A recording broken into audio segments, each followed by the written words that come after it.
அண்மை செய்தி. மேற்கு வங்கத்தில் வாக்கு எண்ணிக்கையின் போது ஒன்றிய அரசு மற்றும் மாநில அரசு பணியாளர்களை கலந்து நியமிக்க வேண்டும் என்று உச்சநீதிமன்றம் உத்தரவிட்டிருக்கிறது.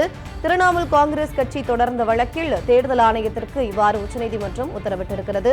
இது தொடர்பான கூடுதல் விவரங்களை எமது டெல்லி சிறப்பு செய்தியாளர் பால்முருகனிடம் கேட்கலாம். வணக்கம் பால்முருகன், கூடுதல் விவரங்களை பதிவு செய்யுங்க.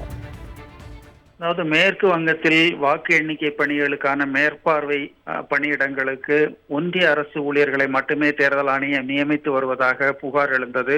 இதனைத் தொடர்ந்து உச்சநீதிமன்றத்தில் திரிணாமுல் காங்கிரஸ் கட்சி சார்பாக வழக்கு தொடரப்பட்டது. வழக்கை இந்த சனிக்கிழமை விசாரிப்பதற்காக சிறப்பு அமர்வு அமைக்கப்பட்டது. நீதிபதி நரசிம்மா தலைமையிலான அமர்வு இந்த வழக்கை இன்று விசாரித்தது.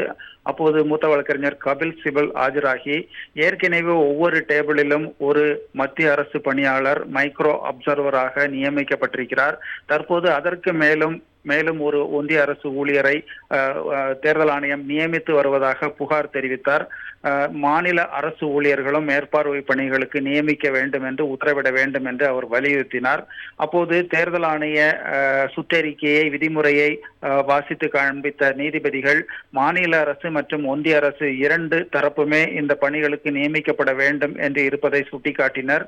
அப்போது தேர்தல் ஆணையத்தின் சார்பில் ஆஜரான வழக்கறிஞரும் இரு தரப்புமே நியமிக்கப்படுவதாக அவர் உறுதியளித்தார். இதனைத் தொடர்ந்துதான் உச்சநீதிமன்றமானது தேர்தல் ஆணையம் தனது சுற்றறிக்கையில் உத்தரவில் என்ன கூறியிருக்கிறதோ அதனை முறைப்படியாக செயல்படுத்த வேண்டும், ஒன்றிய அரசு ஊழியர்களுடன் மாநில அரசு ஊழியர்களும் நியமிக்கப்பட வேண்டும் என்று உத்தரவிட்டு தற்போது வழக்கை முடித்து வைத்திருக்கிறது. ஜெனிஃபர், கூடுதல் விவரங்களை வழங்கியமைக்கு நன்றி பால்முருகன்.